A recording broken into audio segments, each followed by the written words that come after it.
8. Un train à bain, équipé grâce aux dons rassemblés par le comité de secours aux blessés de la princesse Tatiana, arriva sur le front à l'état-major de la division. Dans le wagon de voyageurs de ce long train composé d'affreux petits wagons à bestiaux se trouvaient des visiteurs. C'étaient des personnalités moscovites venues apporter des cadeaux aux soldats et aux officiers. Gordon était du nombre. Il avait appris que l'hôpital divisionnaire où, d'après les renseignements obtenus, travaillait son ami d'enfance, Jivago, avait pris quartier dans le village voisin. Gordon avait obtenu l'autorisation requise pour tout déplacement dans la zone des opérations et, muni de son laissez-passer, il profita d'une charrette allant dans cette direction pour rendre visite à un ami. Le conducteur, un blanc russien ou un lituanien, parlait mal le russe. La manie de l'espionnage limitait les conversations à quelques formules toutes faites. Il fallait montrer qu'on avait bon esprit. Cela ne disposait pas au bavardage.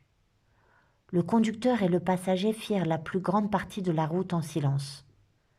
À l'état-major, où on avait l'habitude de déplacer des armées entières et où on mesurait les distances par centaines de verstes, on lui avait affirmé que ce village devait se trouver tout près de là, à quelques 20 ou 25 verstes. En réalité, il y en avait plus de 80. Tout le long du chemin, sur la gauche, l'horizon résonna de grondements et de roulements hostiles. Gordon n'avait jamais assisté à un tremblement de terre, mais il avait raison de penser que les détonations mornes, assourdies par la distance de l'artillerie ennemie, ressemblaient aux coups de boutoir et aux grondements souterrains d'un phénomène volcanique. Quand le soir tomba, le bas du ciel, de ce côté-là, rougeoya de flammes tremblantes qui ne s'éteignirent qu'au matin. Le charretier mena Gordon par des villages détruits. La plupart étaient déserts. Dans les autres, les habitants se cachaient dans des caves profondes. Ces villages alignaient des monceaux d'ordures et de décombres à la place des maisons détruites. On embrassait d'un seul coup d'œil ces longs villages en ruine, pareils à des terrains vagues.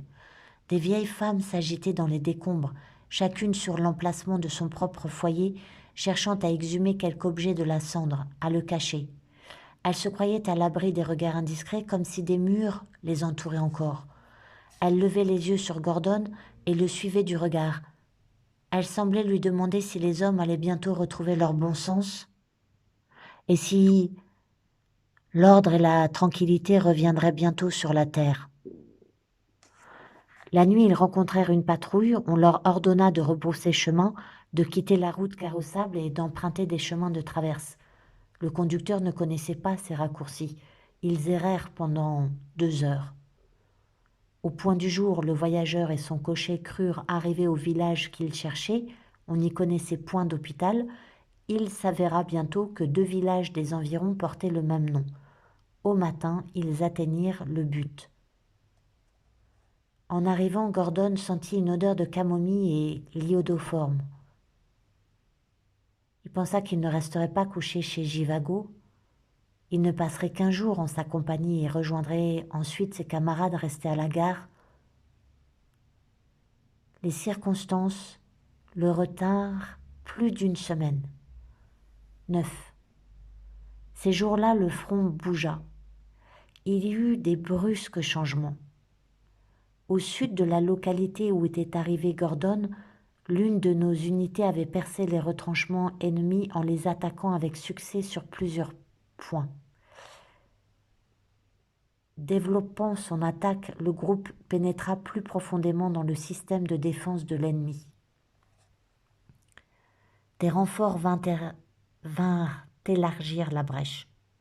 Mais le groupe de tête les laissa en arrière et finit par en être coupé et fait prisonnier. C'était dans ces circonstances que fut capturé l'aspirant Antipov, la reddition de sa demi-compagnie l'ayant contraint à se rendre aussi. Des bruits erronés circulaient à son sujet. On le croyait mort et enterré dans un trou d'obus. C'est ce que l'on racontait sur la foi d'un de ses amis, Galiouline, sous-lieutenant au même régiment que lui, qui de son poste d'observation avait suivi Antipov à la jumelle et l'aurait vu tomber en pleine attaque, à la tête de ses soldats. Galiouline avait eu sous les yeux le spectacle habituel d'une attaque. L'unité devait parcourir rapidement, presque au pas de course, un champ où l'armoise sèche se balançait au vent d'automne, tandis que les chardons dressaient leurs piquants immobiles vers le ciel. À force d'audace, les éléments qui attaquaient devaient contraindre au corps à corps les Autrichiens installés dans leurs tranchées ou les exterminer en les arrosant de grenades. Cette course à travers le champ leur parut interminable. La terre se dérobait sous leurs pieds comme un terrain marécageux et mouvant. D'abord en avant de leur formation, puis au milieu de leur rang rompu, courait leur aspirant. Il brandissait un revolver au-dessus de sa tête et criait, la bouche écartée jusqu'aux oreilles, un « Hurrah !» que ni lui ni les soldats qui couraient autour de lui n'entendaient. À intervalles réguliers, il s'aplatissait à terre, se relevait aussitôt et continuait à courir en criant de plus belle, à chaque fois en même temps qu'eux, mais d'une toute autre façon, comme de grands arbres abattus en forêt, quelques hommes tombaient pour ne plus se relever. Tir trop long, téléphonait à la batterie, dit Galiouline, inquiet à l'officier d'artillerie qui se tenait à côté de lui.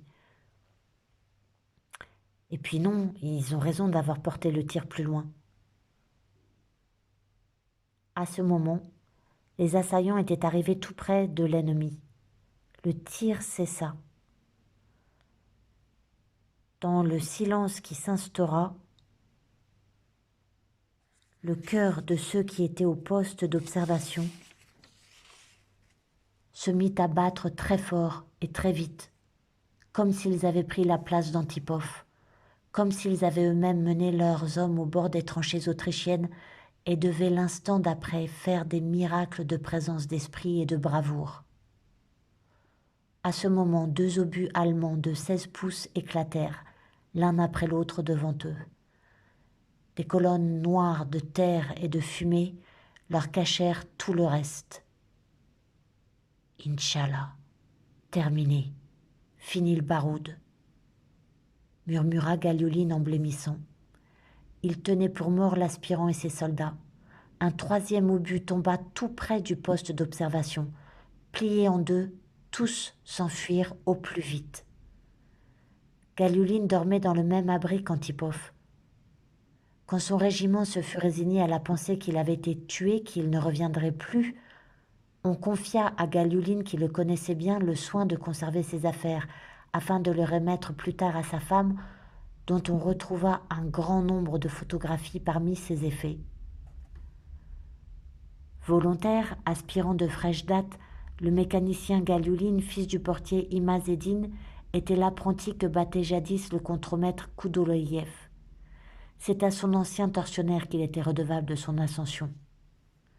Promis aspirant, Galiouline était tombé on ne sait comment et contre sa volonté dans une garnison retirée de l'arrière, un coin confortable, de tout repos.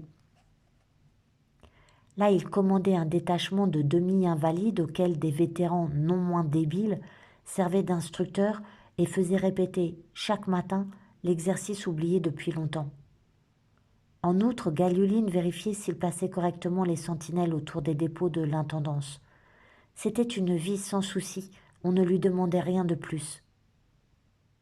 Quand tout à coup, dans un contingent supplémentaire de territoriaux des anciennes classes, transféré de Moscou dans son unité, arriva un soldat qui ne lui était que trop connu. Piotr Koudouloïev. « Ah, comme on se retrouve, dit Galiouline avec un sourire acide. « Oui, mon lieutenant, répondit Koudouloïev. Il se mit au garde à vous et salua. Mais cela ne pouvait pas en rester là.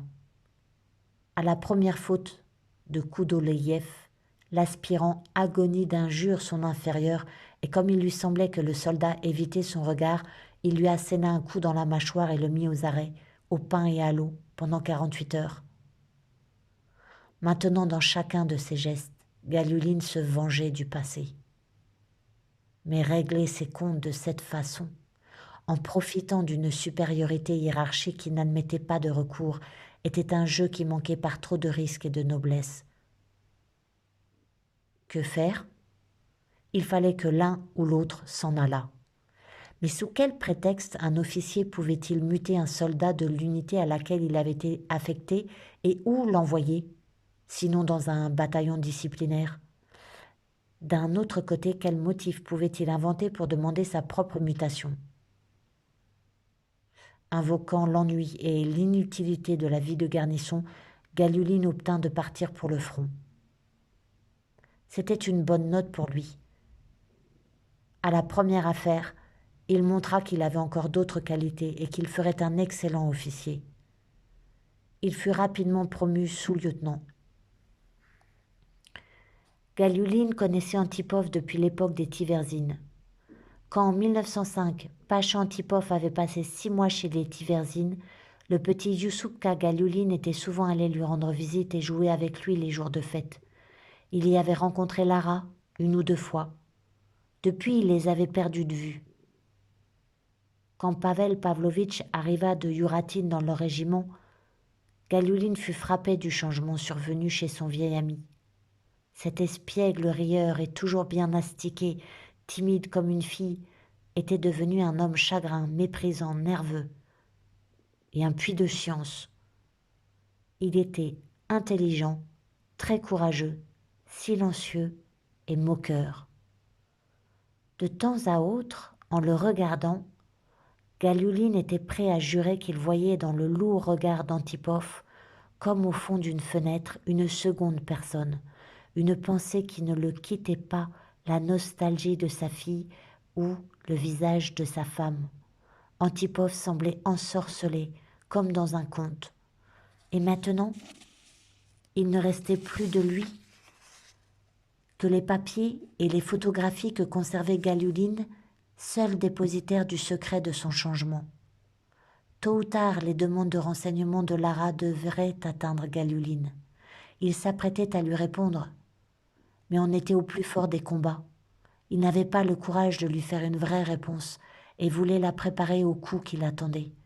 Aussi remettait-il sans cesse la grande lettre détaillée qu'il projetait de lui écrire, jusqu'au jour où il apprit qu'elle était infirmière sur le front. Et maintenant, il ne savait plus où lui adresser sa lettre.